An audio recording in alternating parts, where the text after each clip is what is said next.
අද මං කියලා දෙන්නේ හීන ගැන. ඉතින් නිදන් ඉන්න වෙලාව දකින හීන ගැන ඔයා මොනවද දන්නේ? ඉතින් මං අද කියලා දෙන්න මොනවද මේ හීන කියන්නේ කියලා. හීන කියන්නේ මොනවද?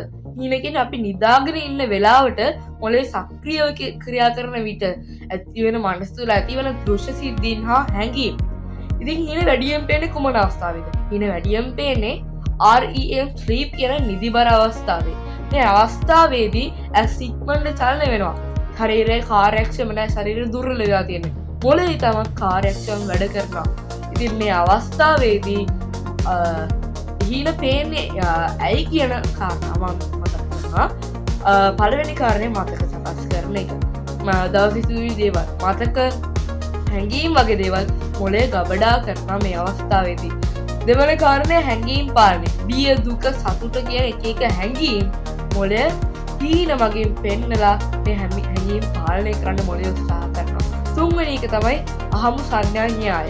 ඉතින් මේ වෙලාවේදී මොළයෙන් අහමු නාඩි සංඥා එනවා. මනස ඒවට කතාවක් හදලා හීනයක් විදිහට පෙන්නනවා. ඉතින් හීන කිසිදා වුණු දේවල් වගේමත් අමුතුමත් වෙන්න පුළුවන්. නරක හීන පේන්නේ අය අධික මානසික ආතතිය, බිය, දුක, සංකල්ප සිදුවීම්, නිින්ද අඩුවීම වගේ දේවල් හින්දා බිය උපදවන හීන පේනවා. ඉතින් හීන වලට අර්ථයක් තියෙනවා. විද්‍යාත්මකව හීන අනාගතය කියන්නේ නෑ.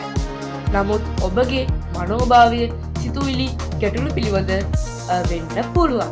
හීන මතක තබා ගන්න පුළුවන්. ඔව්. නිදා ගන්න කලින් ස්ක්‍රීන් භාවිත අඩු කරන්න. නිදා ගන්න පැයකට කලින් ස්ක්‍රීන් භාවිත අඩු කරන්න කියලා කියන්නේ. නින්දාව මිනිහෙවද නින්දක් හොයා ලබන්න ඕනේ. එතකොට කියනවා මම දැන් කියන්නේ හීන ගැන අමුතුම දේවල් ටිකක්. ඉතින් මේවා ගැන තියාගන්න. අපි හැමෝම හීන දකිනවා. නමුත් මතක නැහැ. මට හීන පේන්නේ නැහැ කියන අය රාත්‍රියකට 3-6 වතාවක් හීන දකිනවා. අවදි වෙන වෙලාවේ මතක නැති. දෙවෙනි එක හීනවල කාලය හරි අමුතුයි. හීන තත්පර කීපයක් ඇතුළේ පෙරුණා අපිට ඇතුළේදී පැය ගණන්, දවස් ගණන්, සති ගණන් වෙන්න පුළුවන්. හීනවල මුහුණ අලුත් නෙවෙයි. හීනවල මුහුණු අපි කලින් දැකලා තියෙන මුහුණම තමයි. හීන අතර කියලා කියන්න බැරි අය ඉන්නවා. බොහෝ අය හීනවල කතා කරගන්න බැරි. මොළය භාෂා කොටස් අර්ධයෙන් පමණක් සක්‍රිය නිසා. කියන්නේ මේ හීන අතර කට්ටිය කතා කරන්න නැති බොහෝ විට. එතකොට නරක හීනවලදී මොළය භයානක මෝඩි එකේ ඉන්නේ. එතකොට මේ හීනකදී ෆෙයාර් සෙන්ටර් කියන එකේ තමයි මේ මොළය තියෙන්නේ. හින්දා හීන ඇත්ත වගේ දැනෙයිවාට තව එක කාරණයක් තියෙනවා.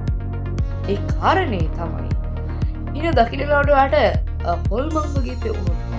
ඒක කියන්නේ ඒ වෙලාවේ ඒ ආත්මයවත් එක්ක සම්බන්ධ වෙලා ඔයාගේ මොළයක ප්‍රතික්ෂේප කිරීමක් වශයෙන් එයාව නැති කරනවා කියන එක.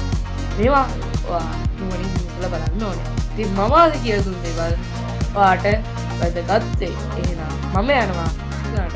ආයුබෝවන්. දරුවන් සරණයි.